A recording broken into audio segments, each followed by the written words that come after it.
kami ng New Year dito sa evacuation center. Ayan. So tatlo lang kami dito kasi sila ni Mama at saka ni Papa. Wala ngayon dito. Tsaka yung kapatid ko ng babae, wala sila ngayon.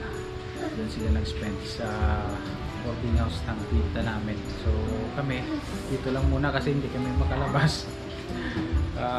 Mahirap na kasi kapag lumabas kami, hindi kami makabalik dito. So may trabaho pa tayo bukas.